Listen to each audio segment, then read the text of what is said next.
Всем привет! Закончил мягкую панель для вешалки в каретной стяжке, которую сделал из максимально бюджетного набора инструментов. Специально хотел сделать такое видео без использования пневматических инструментов, краскопультов, прессов для пуговиц, чтобы те, кто хочет сделать какое-то изделие своими руками в каретной стяжке, не думали, что для этого нужно много специального инструмента. Сегодня я покажу вам самый бюджетный набор инструментов, без которого каретная стяжка не получится. И потом увидите, собственно, сам процесс изготовления данной панели с помощью этого набора. Первое, конечно, что понадобится, это основание. Основой может быть фанера, ОСБ, либо любое другое прочное основание. Даже какая-нибудь старая дверца от шкафа тоже прекрасно подойдет. Поролон. Поролон желательно брать хотя бы 50 мм, это у меня в руках 50 мм. Если брать меньше, то объем у ромбов будет не сильно выразительный, поэтому можно больше, но там уже переплата идет по материалу, то есть оптимально это 50 мм. По плотности смотрите сами, если это, допустим, изделие будет висеть на стене, к примеру, вешалка с каретной стяжкой, то там плотность не обязательно брать большую. Если это будет сидушка, к примеру, для банкетки, там нужно плотность взять получше. Для того, чтобы приклеить поролон к основанию, нужен клей. Клей рекомендую брать на разлив. Специальный клей для поролона, он должен продаваться в любом месте, где торгуют поролоном, либо какой-нибудь мебельной фурнитурой. Альтернативы ему искать смысла нету, потому что дешевле вряд ли получится какой-нибудь клей в аэрозоле, либо какой-то 88-й, там универсальный клей. Этот клей на разлив стоит 80 гривен литр. Вряд ли вы найдете что-то дешевле. Для разметки на основании и материала потребуется линейка. Линейку лучше брать метровую, с ней будет удобнее работать. Если короткая, не сильно удобно. Когда поролон будет приклеен к основанию, в нем нужно будет просверлить отверстие для утапливания пуговиц. Для этого я сделал специальное приспособление, цифинбор такой самодельный из коронки. Об этом у меня есть видео на канале, можете посмотреть. Если не хотите заморачиваться, можете просто трубку купить, вот такую, заточить ее и вручную вырезать себе поролон. Но удобнее, конечно, цифинбором. Также для проделывания отверстий в основе и вырезания поролона, возможно, вот этой насадкой, потребуется дрель. Дрель все-таки это такой инструмент, без которого трудно обойтись. Дрель либо шуруповерт. Если у вас нету дрели или шуруповерта, то можете одолжить его у соседа и угостить его за это чашечкой вкусного кофе. Также, конечно, не обойтись без степлера. Этому степлеру уже, наверное, лет 5-6, он у меня и на стройке побывал, и изголовье я себе им делал, он уже перебил, не знаю, 1015 скрепок, наверное, и еще прекрасно живет. И думаю, эту панель тоже переживет. И упаковочка скрепок к нему, 1000 штук. Стоит копейки, 14 гривен. Маркер, ножик перочинный, моток капроновых ниток для пуговиц и для того, чтобы ткань прибить к основе. Ножнички. Молоток. Понадобится он у нас в двух делах, но первое, это когда работаете ручным степлером, то скрепки забиваются не всегда глубоко в основу, поэтому молотком потом необходимо проходиться по всем скрепкам, чтобы хорошо, надежно держались. Для того, чтобы удобнее было работать с пуговицами, придумал вот такую иглу. Вы в дальнейшем видео поймете, насколько ей удобно работать. Сделал ее за копейки из электрода. Идеи позаимствовал на другом канале, обязательно дам ссылку на него. Тут вот в конце с петелькой, то есть для того, чтобы каждый раз не продевать нитку в отверстие, здесь петелька, то есть в петельку заправили нитку и потянули. В дальнейшем посмотрите. Также давайте представим, что нету никаких распиловочных инструментов, ни лобзика, ни циркулярной пилы, поэтому пилить буду обычной советской пилой. Рубль 40 это стоило.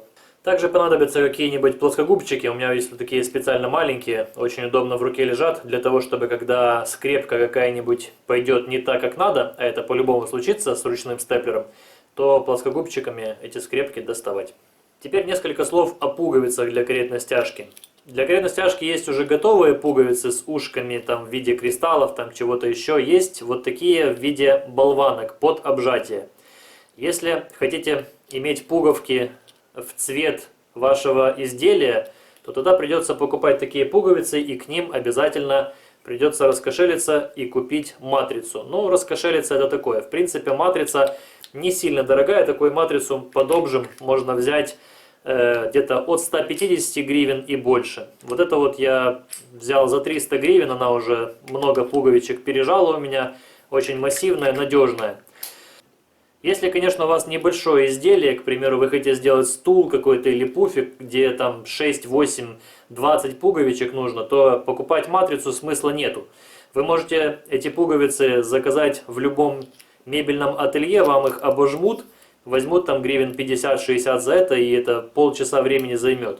Если вы хотите сделать какое-то большое изделие, к примеру, изголовье, диван, кровать в каретной стяжке, то туда имеет смысл купить матрицу, она вам окупится очень быстро, потому что вместе с ней можно купить набор вот таких пуговиц, они недорого обойдутся, намного дешевле, чем если покупать поштучно.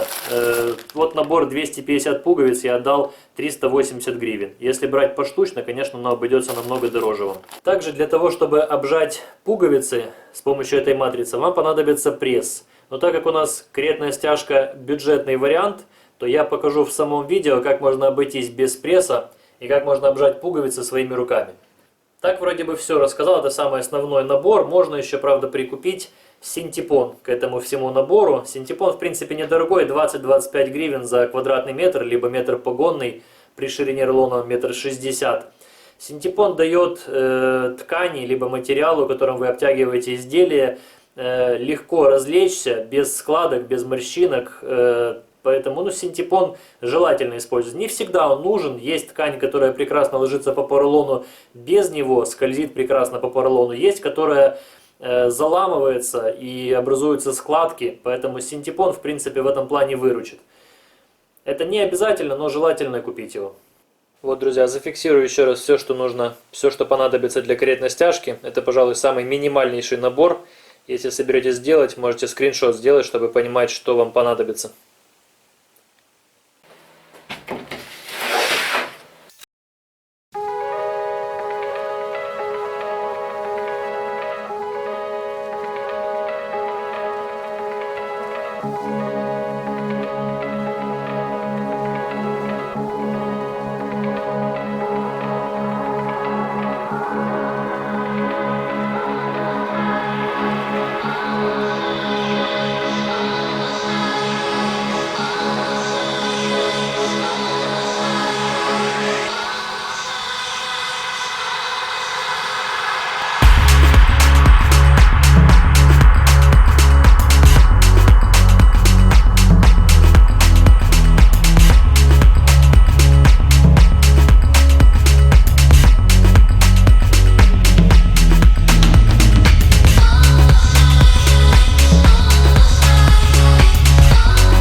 общем, не хотела делать изделие из кожзама, но придется делать именно из-за него, потому что сейчас другую ткань я не куплю, сейчас карантин в Одессе, поэтому все рынки закрыты, на 7-й километр не поедешь, поэтому буду делать из черного кожзама, то, что было в наличии. Обрезал кожзам сразу по размеру изделия. Как правильно рассчитать, сколько нужно отрезать ткани? Я всегда делаю так. С этой стороны загнул под основание, то есть сантиметров на 5, чтобы заходило. И с этой стороны загнул сантиметров на 5. Потом к вот этому расстоянию нужно добавить количество ромбов, которые в длину и в ширину. То есть раз, два, три ромба. 3 ромба, если мы по формуле делаем 2/3 от толщины поролона, то есть 33 миллиметра, добавляем каждому ромбу. То есть к этой ткани я в данном случае добавляю 33 миллиметра на 3, 10 сантиметров. То есть здесь загнул на 5 сантиметров, здесь на 5 сантиметров и плюс 10 сантиметров на каретную стяжку. Вот примерно так я рассчитываю.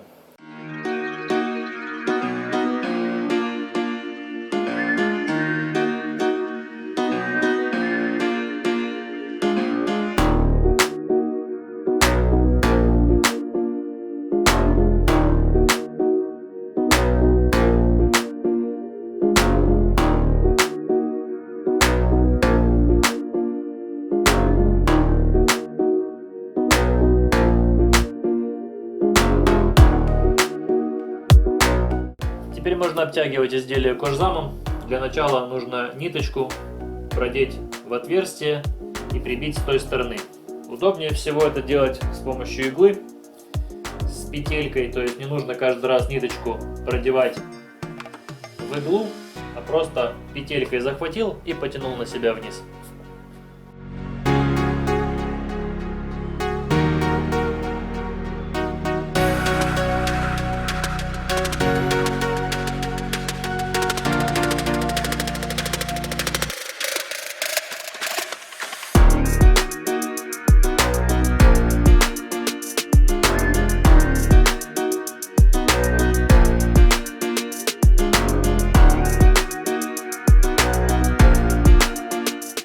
Можно сразу в процессе прибивания материала формировать складки между ромбами. Можно в конце, когда все прибить, потом уже формировать. Но все складки должны быть направлены в одну сторону. Либо вниз, либо вверх. В зависимости от того, как вы будете вешать свои изделия. Пневматическим степлером, конечно, удобнее работать, потому что он забивает скрепки сильно. А здесь, когда работаешь ручным, то нужно одновременно и держать изделие, и стараться натягивать нитку изнутри. Третья рука бы еще не помешала. Но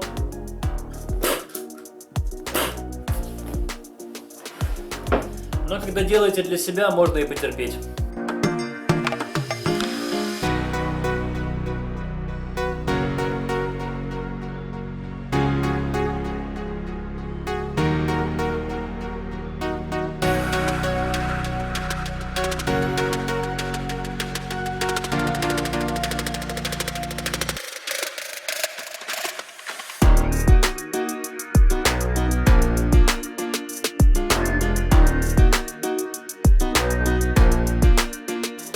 Итак, ромбики уже готовы, осталось только складочки заложить. Смотрим на запас ткани, для того, чтобы сзади его прибить. Везде запаса хватает, то есть изначальный расчет ткани под изделие был правильный. Закладываем вручную все складочки на ромбах. Это будет верх изделия, это низ. То есть все складочки должны быть направлены вниз. Закладываем сейчас для того, чтобы ткань ровно легла, и потом тогда уже отбиваем края.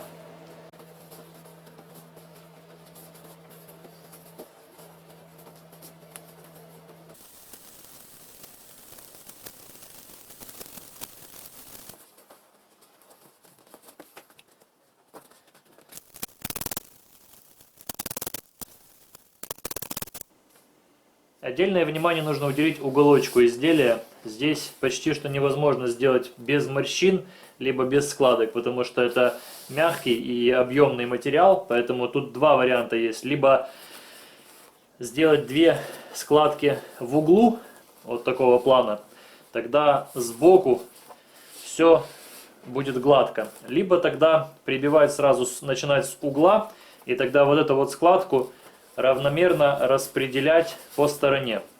То есть здесь будут мелкие морщинки. Ну вот чуть-чуть сейчас. Такие помельче. Но, в общем, все равно морщинки, они по-любому останутся.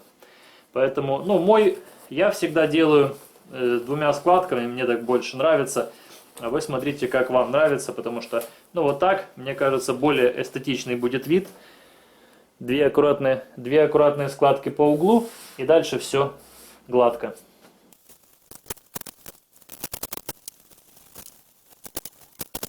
Также с обратной стороны всегда остается очень много материала, его нужно будет обрезать. Вот так готовое изделие выглядит уже изнутри. Нужно обрезать все лишние ниточки и также молотком пройтись по всем скрепкам внутри и здесь, чтобы в будущем они не прослабли.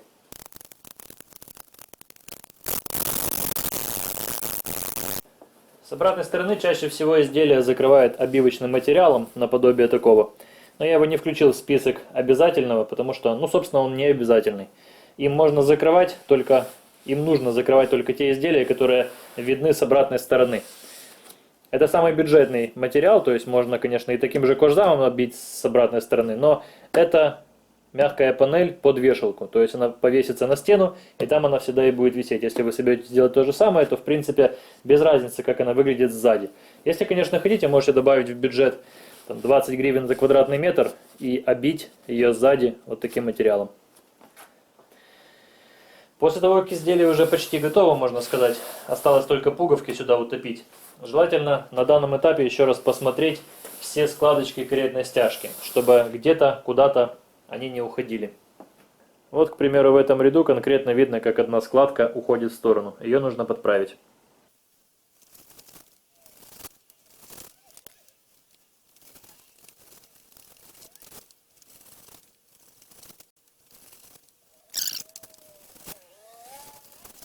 Да, также я обещал показать, как можно обжать мебельные пуговицы без пресса своими руками. А никакого приспособления-то и нет. Что может быть проще, чем просто молоток? Именно молотком можно обойтись для разовых работ по обжатию пуговиц для каретной стяжки.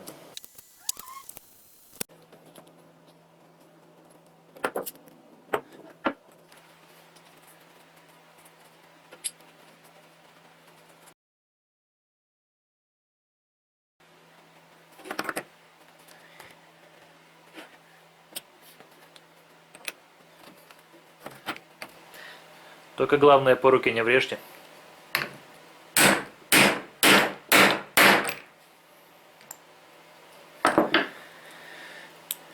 Получаем прекрасно обжатую пуговку.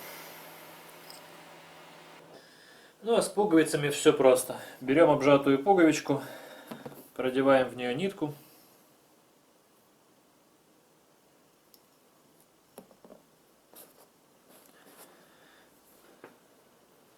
Иглой ищем отверстие.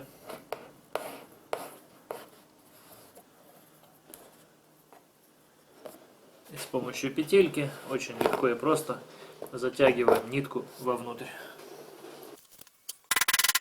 Да, и на эту мягкую панель я потратил почти что полную коробочку скрепок. То есть здесь было 1000 штук, осталось 2 пластинки. То есть осталось 200 штук. То есть если изделие будет побольше, то несколько коробочек нужно. Крепить к стене буду вот такими вот креплениями. Это обычный уголок. Вот такой вот просто согнутый плоскогубцами. То есть вот так вот это будет на мягкой панели. И в стену будет засверливаться, закручиваться точнее. Вот такой вот уголок с резьбой. Ну, в стену дюбель, потом уголок. И в уголок будет цепляться вот так вот. То есть в случае чего можно будет легко снять. Ну и вот, друзья, уже готовое изделие. Осталось только повесить на стену. Как видите, каретную стяжку можно делать своими руками, ручным инструментом. Главное это рассчитать правильно формулу ткани. Я использовал формулу для этого кожзама 2/3 толщины поролона, то есть 33 мм, поролон 50 миллиметровый у меня, к размеру ромба на основании. Как видите, все ромбы получились симметричные, аккуратные, без лишних складок. Так что, друзья, пробуйте. Все можно делать и своими руками, и ручными инструментами. Если мое видео было полезным, ставьте лайк, подписывайтесь на мой канал. Всем хорошего дня!